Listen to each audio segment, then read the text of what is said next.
A expedição de Charles Darwin no navio hidrográfico Beagle tornou-se um mito da ciência. Começou com uma viagem até ao outro lado do mundo, a Terra do Fogo, que tinha de ser registada em mapa. Aquela era uma terra fria e selvagem onde viviam nómadas do mar, isolados do resto do mundo, como se vivessem numa cápsula do tempo.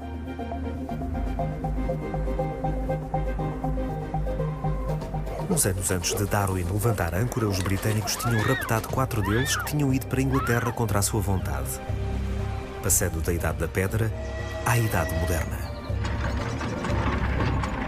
Foi como someone in a movie getting into a spaceship and going off to another planet.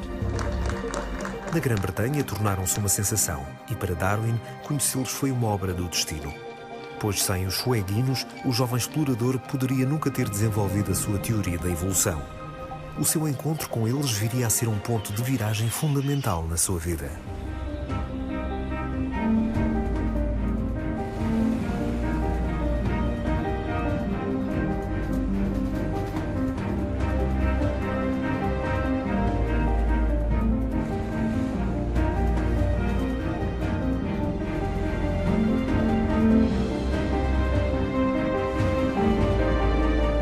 Corre o ano de 1829.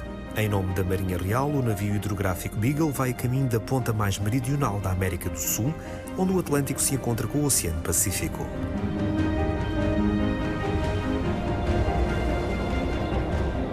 A rota em torno do Cabo Horn é uma das mais temidas. Fortes correntes oceânicas, ventos tempestuosos ou encontros súbitos com icebergs fazem com que todas as viagens para sul sejam um feito extremamente perigoso. Ao largo das costas da Terra do Fogo, cujas linhas costeiras precisas nunca foram medidas e muito menos mapeadas, existem perigosos recifes, não registados em nenhuma carta náutica, à espreita por baixo das ondas.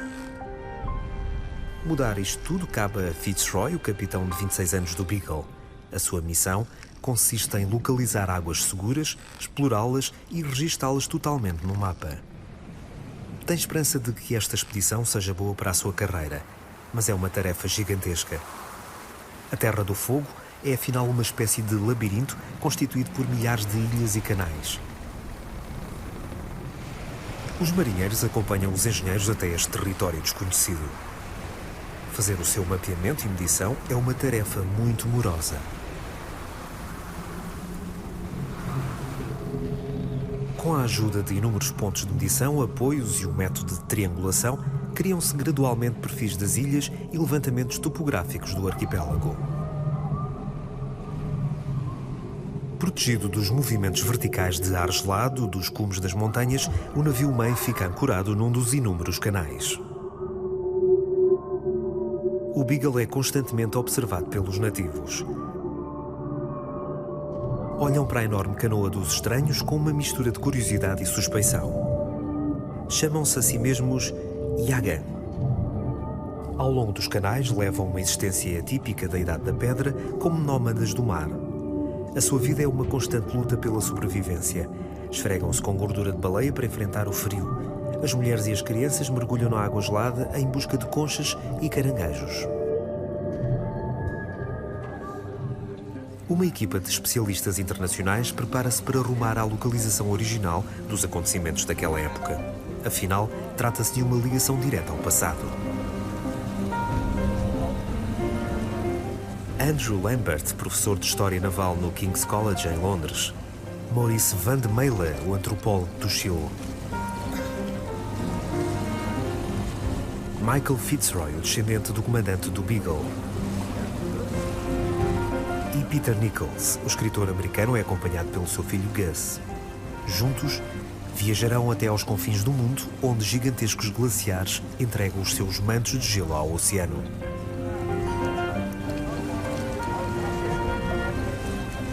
O antropólogo fala sobre o povo que desapareceu. A área da antiga colónia dos índios Yagan está agora deserta. Procuram vestígios dos nativos em vão. Não construíam casas, toda a sua vida girava em torno das suas canoas. O contacto com os europeus foi a sua destruição.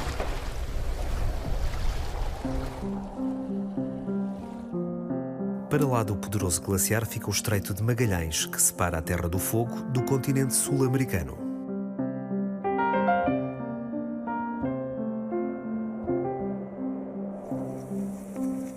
There was a narrow land bridge across the Strait of Magellan. So the hunters, they came in and out all the time. It's not that they move in one direction and stay there. And suddenly the water covered the little land bridge, and then the groups hunting here, they found themselves cut off from the mainland. Yes. We calculate that 10,000 years ago there was no more possibility to try to cross.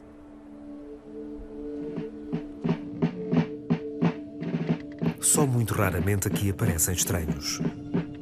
Os índios ficam impressionados com o seu grande navio. O que os intrusos estão a fazer ao longo da costa continua a ser um mistério para os Yaghan. Os marinheiros britânicos sondam as profundidades da linha da costa. As cartas náuticas que criam são extremamente precisas e ainda hoje são usadas. O navio de expedição chileno Stella Australis dirige-se ao Cabo Horn, onde deixará a equipa de especialistas.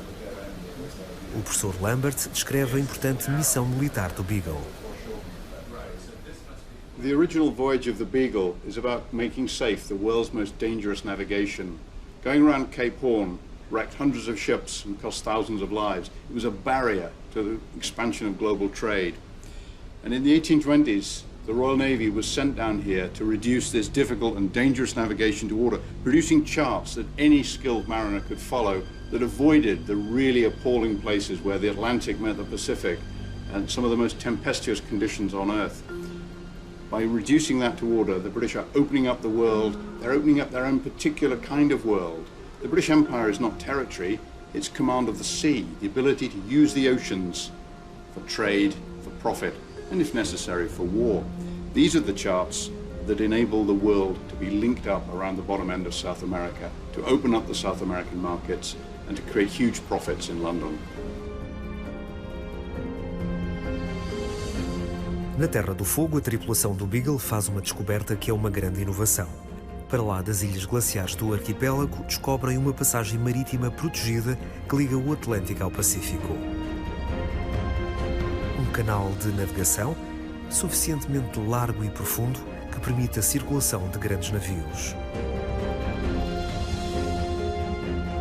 Dão ao canal o nome do seu navio hidrográfico, o Estreito de Beagle.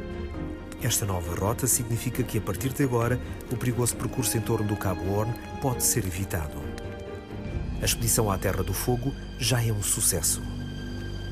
Entretanto, os nativos começam a ficar muito interessados nos espantosos feitos dos estranhos.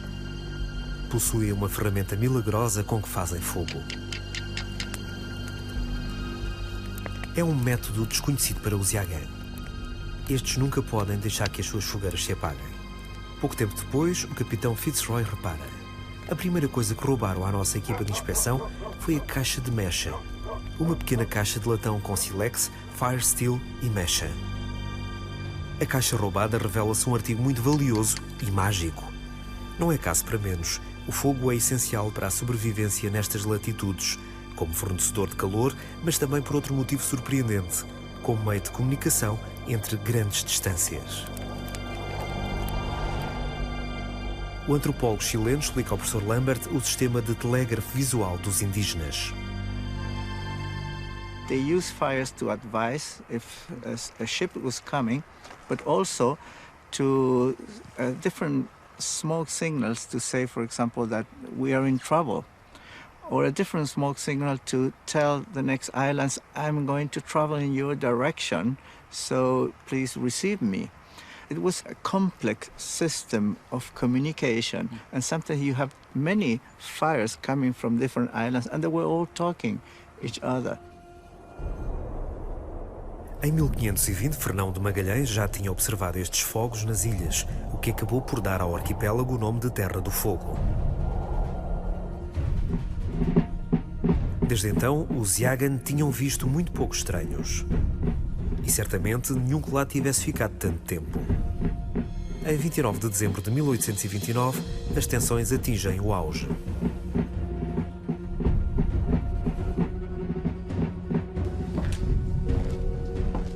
O oficial da vigia do Beagle comunica ao capitão Fitzroy que o barco de apoio do navio está desaparecido. Os índios roubaram-no durante a noite. Sem o barco, a missão deles, que consistia no levantamento topográfico completo da Terra do Fogo, não pode continuar. É preciso encontrá-lo a qualquer custo. Fitzroy envia um grupo de busca liderado por marinheiros armados. Ao longo do rio que conduz ao interior, os homens descobrem várias fogueiras. Abandonadas, mas ainda quentes. Não podem ter ido longe. Nos arbustos ao longo da costa, os marinheiros encontram então vários objetos abandonados provenientes do barco roubado. Só o próprio barco é que parece ter desaparecido completamente. Mas o capitão quer recuperá-lo urgentemente. Esta busca torna-se a obsessão de Fitzroy.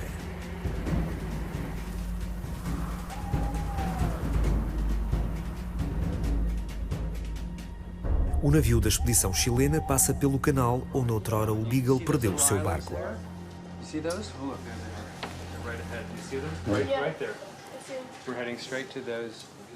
Why is it called Whaleboat Channel? It's actually, you see, Canal Balenero, that means Canal Whaleboat Channel, but it was actually called Stolen Whaleboat Channel because when Fitzroy and the Beagle were down here, they were anchored somewhere nearby because they couldn't travel everywhere in the Beagle to explore and make the charts. So they had to anchor and send out the whaleboats, the ship's boats, to go and take soundings and that would turn into the charts here like this. When they were right here on Basket Island one night, see it says Isla Basket, the whaleboat was stolen by the local natives. Durante 3 longos meses, os marinheiros procuram a baleeira roubada. Fitzroy recorre agora a medidas drásticas. Ordena aos seus homens que façam reféns entre os índios para obrigá-los a devolver o barco. Quantos mais prisioneiros, melhor, ordena ele. Digam-lhes que nos levem até ao barco. A perseguição começa. Ao longo do ribeiro eclode uma luta na qual um dos índios é morto.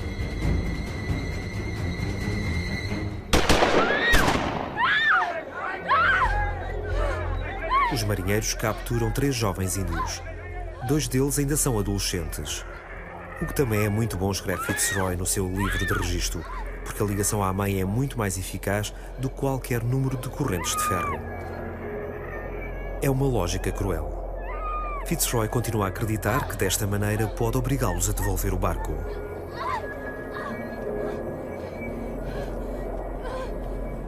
O navio da expedição baixa um barco de apoio.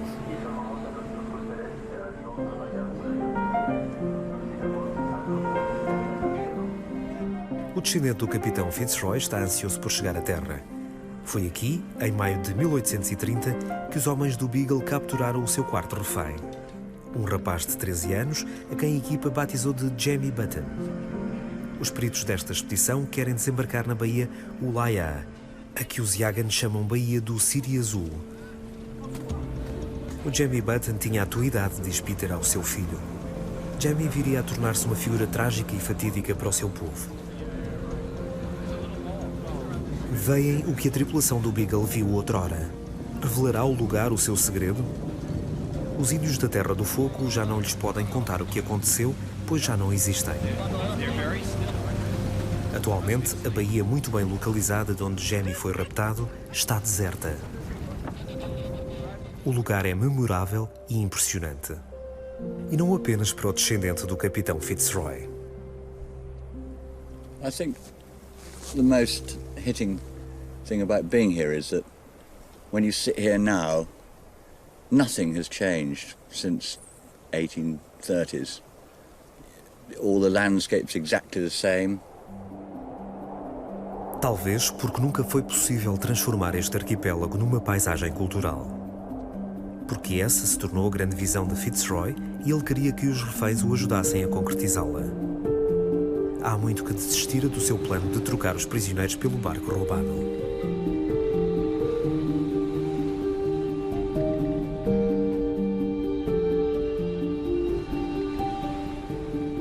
Here they were, these living people that he had, and he could take them back to England, Christianize them because he was a Christian, but also make of them interpreters, ambassadors, representatives, if he could educate them and bring them back here, and what tremendous use they would have. Marcar rota para Nordeste. 2 pontos para estibordo. De volta à Inglaterra.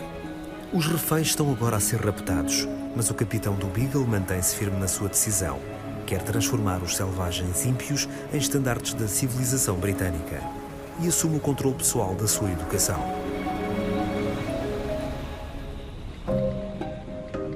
Primeira lição: maneiras à mesa. Os índios levam algum tempo a habituar-se à comida no navio. Afinal, é a sua única fonte de alimento. Até ali, a sua dieta consistia em conchas, peixe, uma ou outra baleia que desce à costa ou a carne de um petrel trazido pela tempestade. A tripulação chama a indígena Fuegia Basket, com base na ilha de Basket, onde a encontraram.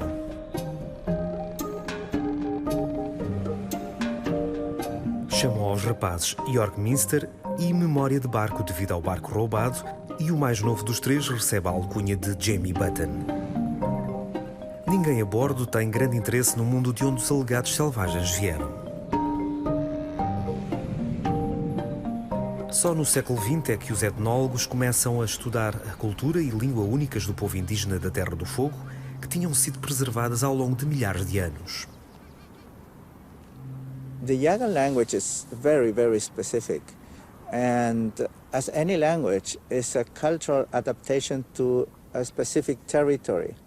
So they would have many words for green, for example, as other cultures that lived in the woods, or for snow, and depending also in which perspective are you looking at the snow, or many, many different words for the families, because they, as an oral language, not written one, they had to be able to keep records of all the family trees so they could prevent interbreeding.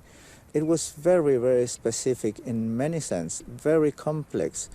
Even Yagan language was also body painting. Os povos indígenas da Terra do Fogo não só usavam a pintura corporal na vida cotidiana para expressar sentimentos, como o medo ou a alegria, mas também tinham um grande papel na vida social e religiosa, na iniciação dos jovens e nos rituais dos xamãs. Comunicavam com uma multitude de espíritos da natureza, cujo apoio a tribo tinha de assegurar. O mundo desaparecido que o etnólogo alemão Martin Gunzind conseguiu captar em fotografias na década de 1920.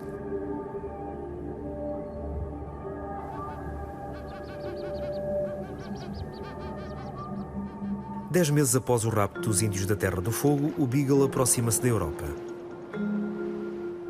Estamos em 15 de outubro de 1830.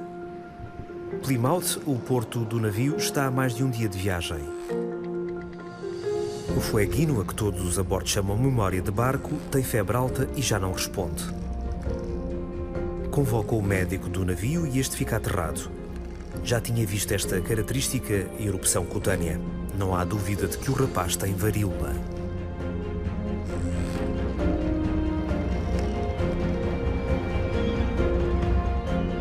Pouco depois da chegada a Plymouth, memória de barco sucumbe à incurável doença. O encontro com a civilização moderna fez a sua primeira vítima entre os nativos.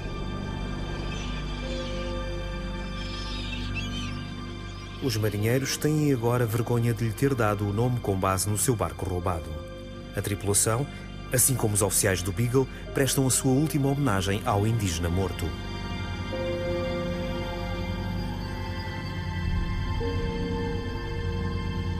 A morte do rapaz pesa muito sobre Fitzroy.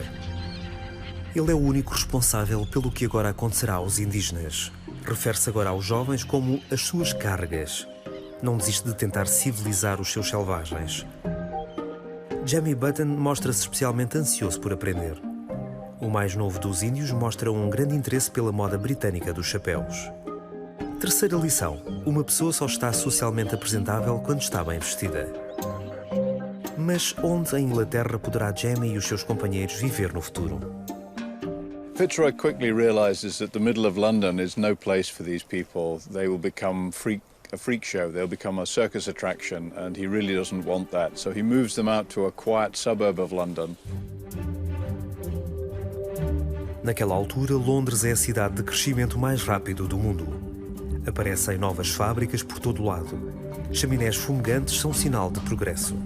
O caminho de ferro é a força motriz por trás da Revolução Industrial, catapultando a Inglaterra para a era das máquinas.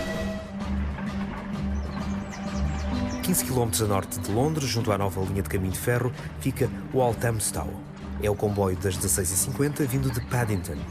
Jamie detecta-o a uma distância considerável devido ao seu cheiro. Confidenciou a Fitzroy que mais tarde quer ser engenheiro e construir máquinas fumegantes como esta, de que agora já não tem medo.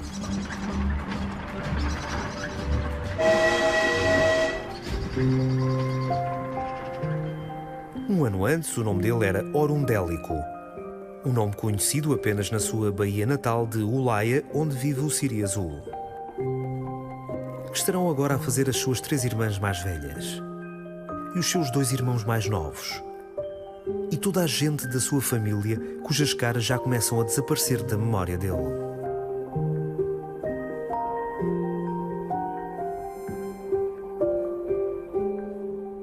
When we see these space movies, Close Encounters of the Third Kind and the recent one, Arrival, and the spaceships come down, and there are a couple of people on Earth who they want to go, and they want to go up in the spaceship, and I think they didn't want to go, but I think the change, the distance, the voyage that the Fuegians made to England was exactly like an exact analogy of someone in a movie getting into a spaceship and going off to another planet.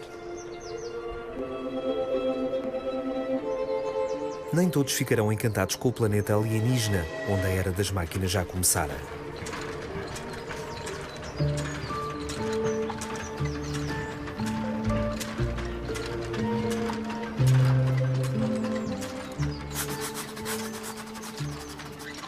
The village of Walthamstow lies in the eastern suburbs of London, then the greatest city in the world, and it was here that Fitzroy sent his 3 Fuegians back to school. They sat down in a classroom alongside small children, learning their ABC, their 1, 2, 3, and the basic tenets of Christianity.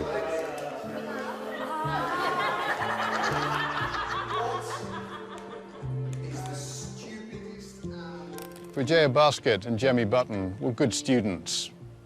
Jemmy enjoyed engineering, and Vijaya enjoyed housework and needlework. But for York Minster, it was a truly unpleasant experience. He was a 26-year-old experienced warrior, and here he was sitting in a classroom with small children, shouting out alien nonsense. And to make matters worse, he came across a concept of personal property, something that simply didn't exist in his own country. That meant that every time he picked a piece up, people thought he was stealing it. O seu verdadeiro nome não era Eleparo, aceito pela tribo dos Alacalufes no posto de guerreiro? Em casa, a época mais importante do ano estava a começar. A recolha dos ovos de aves. Os jovens ofereciam os mais bonitos às suas pretendidas. York Minster prova ser um caso problemático para o seu professor Jenkins. Este diz a Fitzroy que o seu pupilo não colabora, tem mau feitio e é muito teimoso, e que o voltou a apanhar a roubar. What has he been doing? He's been caught stealing, sir.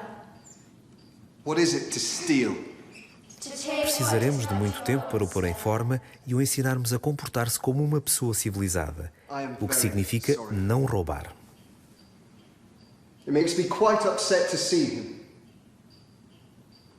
Em Walthamstow, York Minster continua preso no mundo que lhe é desconhecido. Nem mesmo os métodos de educação modernos, que se concentram mais na preocupação e na empatia do que na intimidação, têm êxito. I will try and make him a good boy again. Will not you? Yes, sir. What will you do if you see him take what is not his own? We will tell him not to steal, sir. O seu verdadeiro e único nome é Eleparu. Não levarão a melhor sobre ele. Nunca. Jurou-o. For if he is a good boy again, we can all love him. O tempo remediará a situação. Jenkins, o seu professor, está confiante.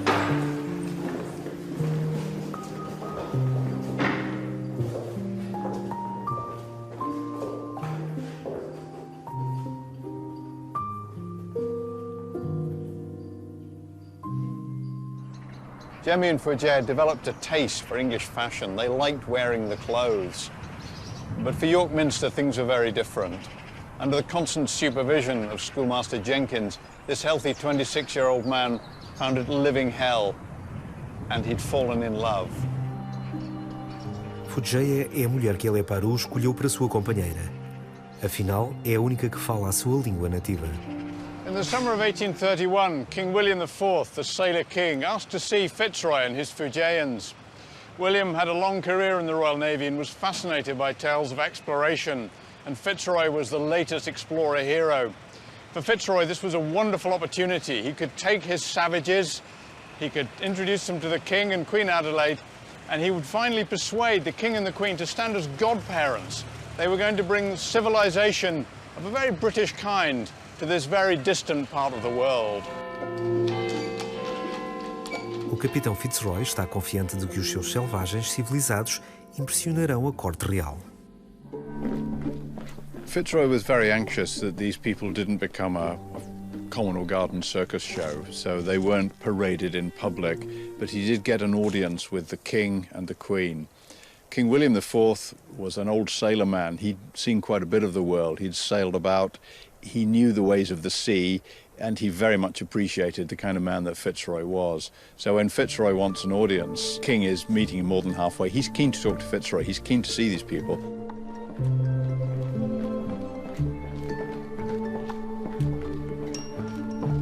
And his wife, German princess from the middle of Germany, only been across the sea once, and she's transfixed by these people. They're way out of her normal run of contacts. They're not Frenchmen or Russians, you know, these are from the other side of the world.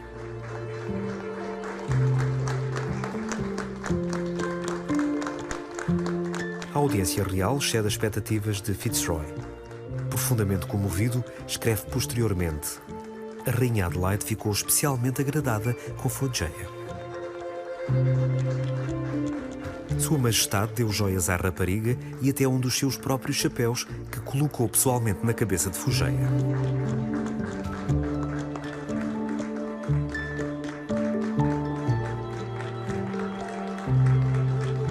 A jovem fueguina não podia ter consciência de que estivera frente a frente com as pessoas mais poderosas do mundo.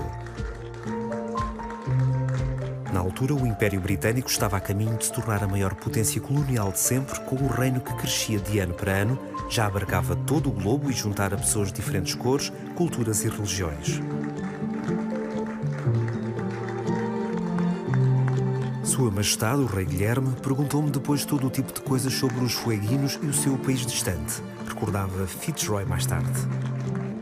A impressão esmagadoramente positiva deixada pelos seus selvagens civilizados dá mais força ao ambicioso plano do capitão: levar a civilização britânica e o cristianismo até aos confins da terra, com a ajuda dos seus protegidos e a bênção real dos reis britânicos.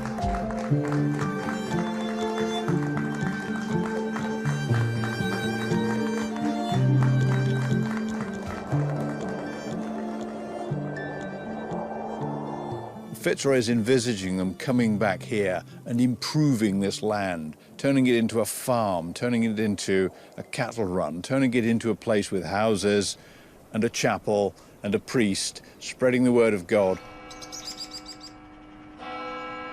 De Walthamstow, o mestre Jenkins escreve ao capitão Fitzroy: os três crescem diariamente através da bondade que existe em Jesus Cristo.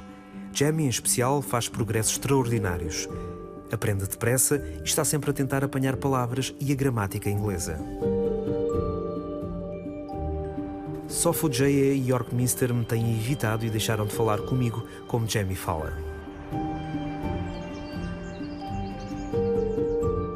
O conceito dele de moral melhorou. Não posso dizer o mesmo em relação aos outros dois. Acho que a educação deles terá de demorar mais uns anos antes de poder levar as suas cargas para casa. Mas as coisas aconteceram de outra forma. York Minster, he had sexual designs on her. He wanted to have sex with her. And there was nothing they could do about to stop that.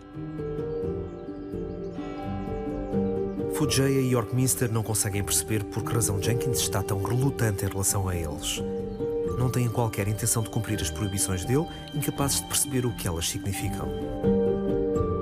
Jenkins informa Fitzroy das suas suspeitas.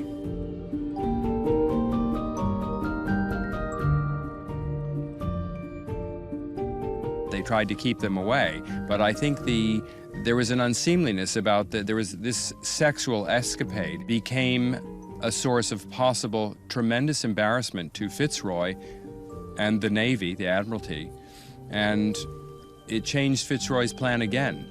And he thought, now I have to get them out. I need to get them back to Tierra del Fuego as quickly as possible. Segundo instrução das altas autoridades, a Marinha aprova uma segunda expedição para levar os fueguinos de volta para a sua terra natal.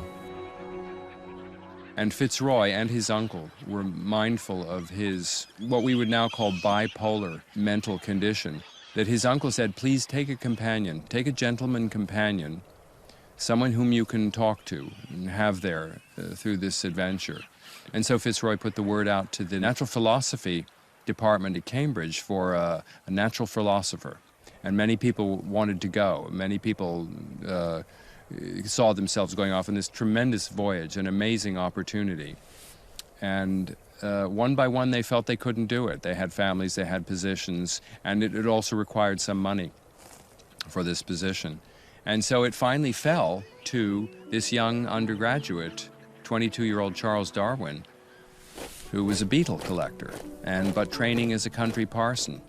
And so he came along, and that's why the second voyage of the Beagle happened, the voyage that Darwin happened to be on, and why we now think of it as the voyage of the Beagle. But it came about because of the misbehavior, the sexual misbehavior of the Fuegians at the Walthamstow Infant School. Ainda estamos presos no Porto, escreve Darwin à sua irmã Caroline. Diz que está agora certo de que a verdadeira e principal razão da viagem é o repatriamento dos índios da Terra do Fogo e que ele não passa de uma pessoa destacada para entreter o capitão. No entanto, já fez um amigo a bordo, Jamie, o índio da Terra do Fogo. Darwin escreve que durante a espera no Porto tem estado a tentar aprender a língua de Jamie, mas ou Jamie a esqueceu completamente ou não a quer divulgar a ninguém. Parece-me estranhamente reticente, no entanto tem um bom intelecto e é alegre e tem compaixão. Jamie também tem capacidades imprevisíveis que em breve surpreenderão Darwin.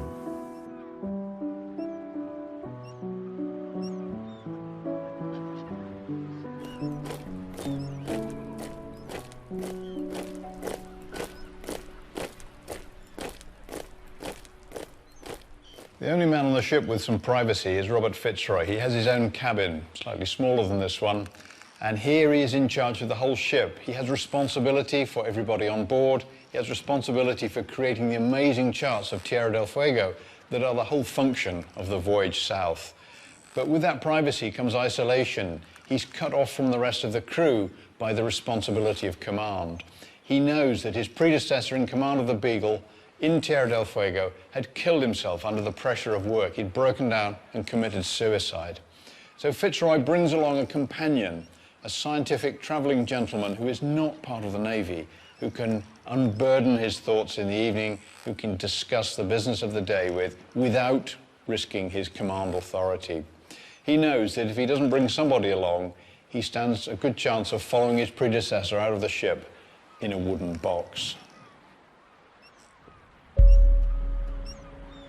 Darwin falará à irmã do incidente desagradável na loja Chandler's, quando o médico de bordo do Beagle o repreende na presença do capitão.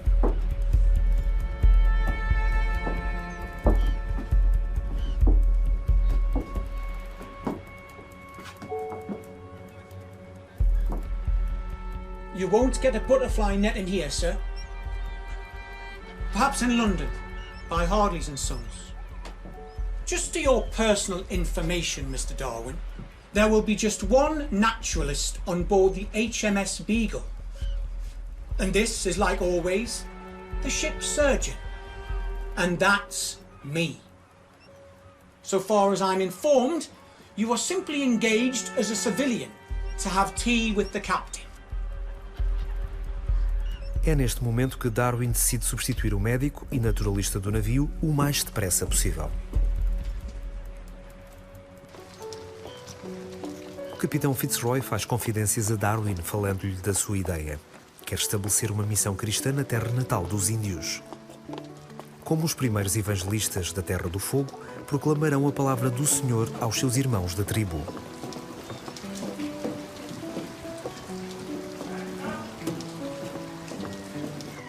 And it was on a ship like this that Robert Fitzroy sailed to Tierra del Fuego to measure the wind, to chart the seas, and to understand the navigation of this difficult region.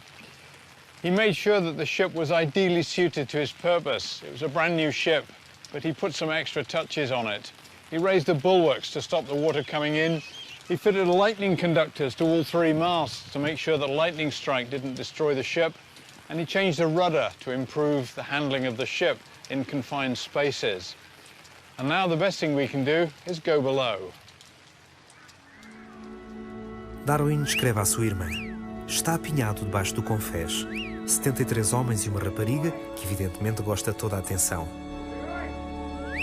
York Minster, o seu pretendente selvagem, é o único que desaprova isto e, por isso, os oficiais do navio convenceram o capitão de que, mesmo antes de partirem, Foodjaya se devia casar com o ciumento York Minster.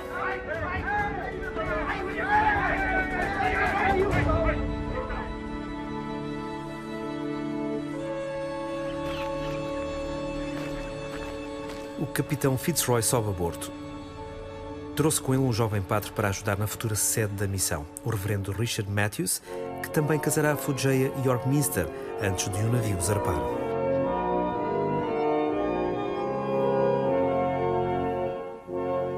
Voyager Basket, will you take York Minster to be your husband?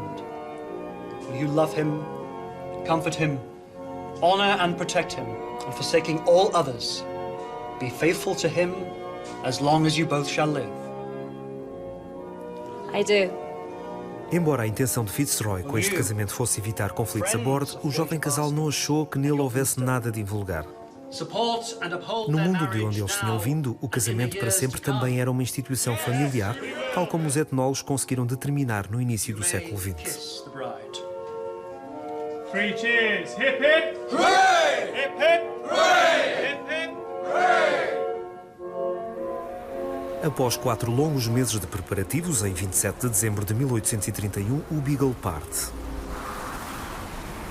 O capitão Fitzroy acredita estar bem preparado para a missão. Here we see the standard Royal Navy cannon of the period, huge iron pieces. Fitzroy had these replaced with smaller brass guns which would not interfere with the ship's magnetic compasses as they navigated their way through the intricate channels of Tierra del Fuego. The key problem is the low deck head. This means that men like Darwin, tall fellows, would be bent double as they moved around the ship, getting a permanent stoop. You can perhaps see this in later portraits of Darwin. And here is the critical part of the ship's success, a state-of-the-art cooking range, cast iron for frying, boiling and roasting. Darwin escreve: a cozinha é o lugar preferido de Jamie no Beagle.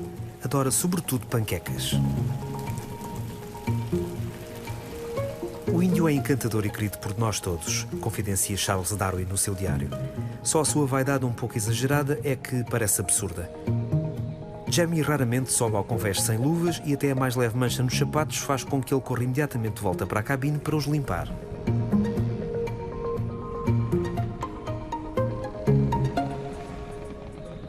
Não se dá bem com York Minster. Quanto ao capitão Fitzroy, só o vejo ao jantar. Está totalmente concentrado nas suas cartas e está agora a pensar onde desembarcar os fueguinos.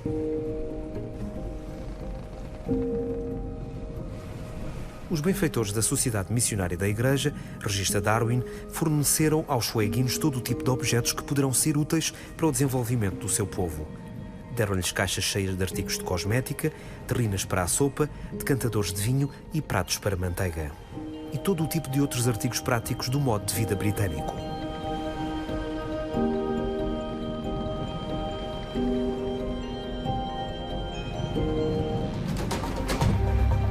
Darwin aprecia as suas conversas regulares com o capitão Fitzroy, mas a viagem está a arrastar-se.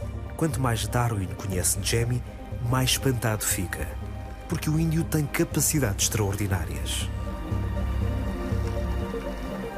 Por várias vezes decifrou um ponto do horizonte e explicou à tripulação receosa que era isto ou aquilo, que no final acabou por estar correto.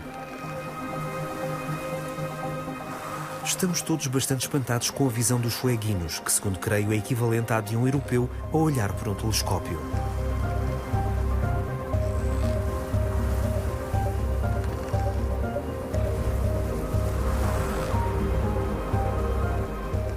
Até o nosso médico do navio teve de admitir isso. De resto, como naturalista, é inútil e irá finalmente deixar-nos no próximo porto. Darwin conseguira o que queria.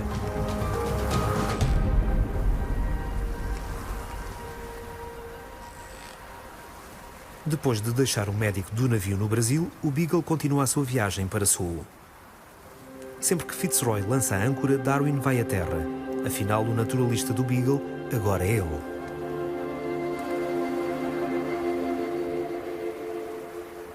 Num cume elevado, descobre fósseis marinhos.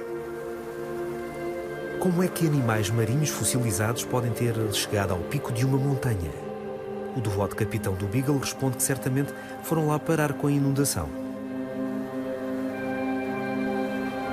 Darwin questiona-se: como pode um ser humano sobreviver nesta zona deserta de vegetação escassa? Nestas latitudes elevadas tão perto do gelado Polo Sul?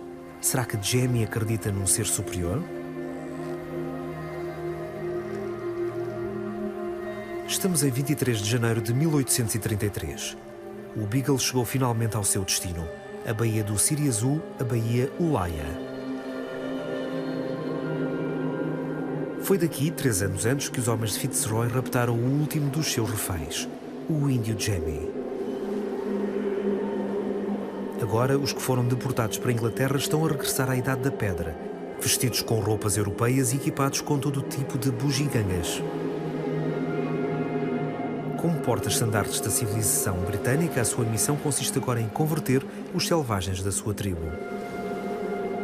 O reverendo Matthews irá ajudá-los.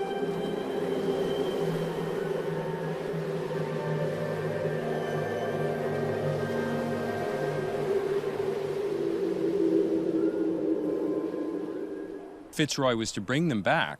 He wouldn't just discard them here. He had to make some purpose to this. So that was to establish a mission. So he brought them back to build a mission here with a very young man, very idealistic religious vicar, and he got contributions from many well-meaning people to furnish the mission. Things like tea services and chamber pots. And to give a chamber pot to a Fuegian was a nice thing to do, but pretty ironical. And so they brought that stuff back and they erected this mission. And then they went away to do a bit of surveying right out here, and they came back, and really almost everybody, the Fuegians had regressed, almost. York Minster was building a boat, but his coat was off, and Jemmy Button was filthy. Fuegia Basket was hanging around ready to go with York Minster, and Matthews had been taken down to the beach, and all the hairs on his beard plucked out, because it was unseemly to the Fuegians. And he got back on the Beagle, and off they went. I mean, it was a complete ludicrous disaster, but this was Fitzroy's rather crazy vision of what he could do here. Fitzroy é obrigado a admitir o fracasso da sua experiência.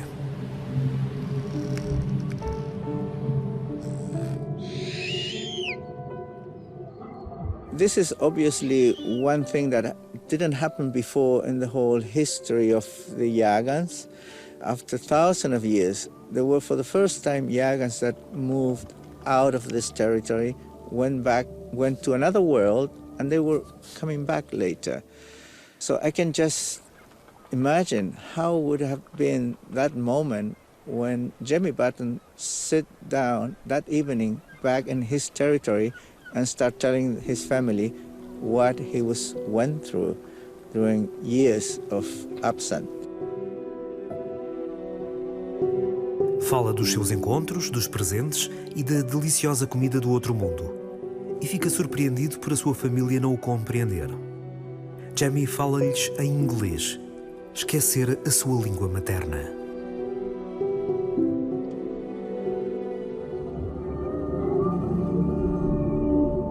Atualmente existe uma lápide de pedra na Baía de Jemmy como recordação de que o Beagle reapareceu aqui um ano depois de os fueguinos terem desembarcado.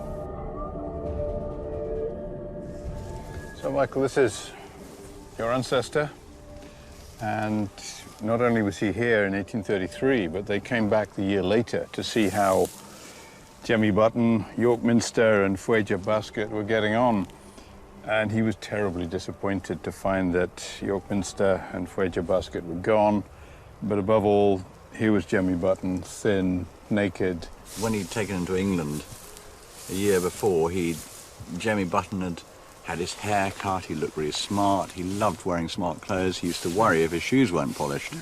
And I think he really was disappointed that he was thin, his hair was matted, but he was happy. Yeah, he was. That is a thing. Yeah, it's understandable he was disappointed because he sees the thing from his point of view, that his efforts went, as he sees it, one step back.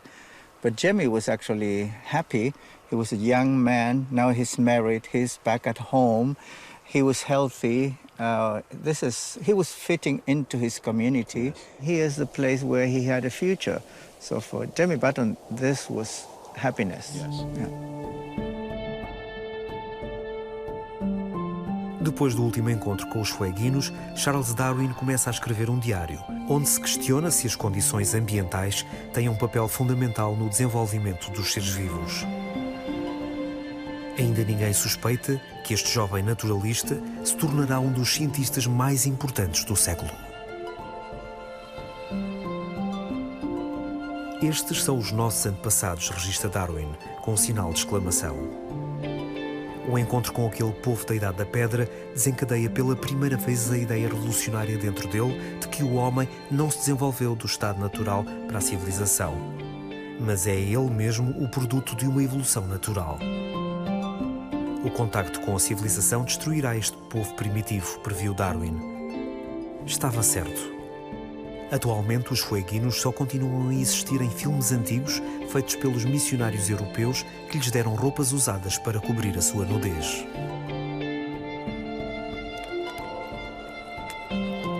A equipa de expedição está a preparar-se para a sua última noite na Baía Ulaia, de onde Jemmy Button foi outrora raptado e levado para a Inglaterra.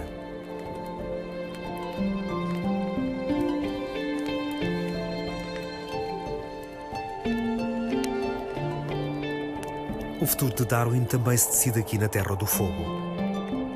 Durante a sua viagem no Beagle, o estudante que se preparava para uma carreira como vigário rural torna-se um naturalista que abalará a visão cristã do mundo até ao seu âmago.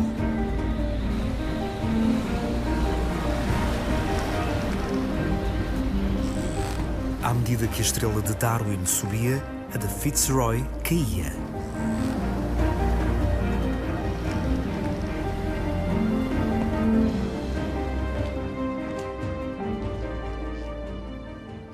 No sooner had Darwin got himself established on the Beagle than he manoeuvred surgeon naturalist McCormick off the ship. He took over, he collected the specimens, he pickled them in jars, and then he brought them home. They became the core of the British Natural History Museum. Darwin came home with a shipload of specimens and some novel ideas. 25 years later, he produced The Origin of the Species, the book that would revolutionize the way people understood the process of evolution. It was an instant bestseller. There was a great debate about whether Darwin was right, whether men really were descended from monkeys, and one man stood out against Darwin's views, Robert Fitzroy. Fitzroy had taken Darwin to the ends of the earth and given him a priceless opportunity to understand evolution, and now he disagreed fundamentally with Darwin's views. But in the end, Fitzroy lost, Darwin won, and this building, the British Natural History Museum, is the temple to Darwin's science and to Darwin's victory.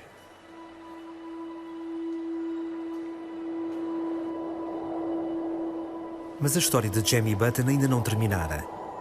7 de novembro de 1855. Os missionários britânicos chegam à Terra do Fogo. Procuram Jemmy na Baía Ulaia, na esperança de que ele lhes sirva de intérprete. Planeiam a construção de um centro para missionários. E, com efeito, na floresta para lá da Baía, encontram o fueguino que chegou a ser recebido pelos reis de Inglaterra. Surpreendentemente, Jamie concorda com o projeto em troca de um par de suspensórios. Os britânicos nem suspeitam que terríveis acontecimentos puseram em andamento.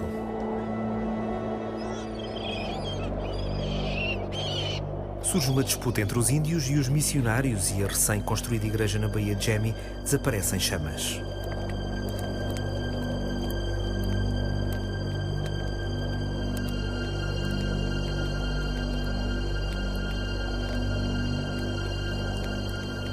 Oito missionários são mortos. Jamie é acusado de ser o líder por detrás do banho de sangue. É capturado, preso, mas surpreendentemente, após um julgamento nas Ilhas Malvinas, é absolvido.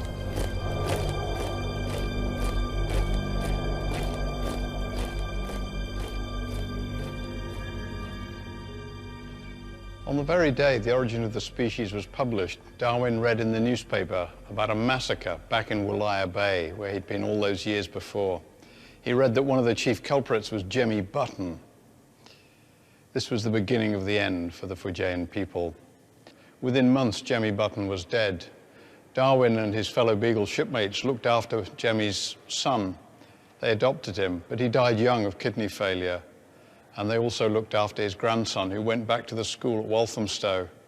But in the end, civilization caught up with the Fujians. The diseases of the missionaries, the diseases of the Western world wiped them out. Soon there would be no more Fujians in Tierra del Fuego. Os últimos sobreviventes sofreram aquilo a que o capitão Fitzroy sempre os quis poupar. Foram exibidos em jardins zoológicos humanos como os últimos canibais dos confins da Terra. Jamie uma vez explicou ao seu amigo Darwin como os Yagan examinavam a vida depois da morte. Quando morremos, disse ele, tornamo-nos estrelas.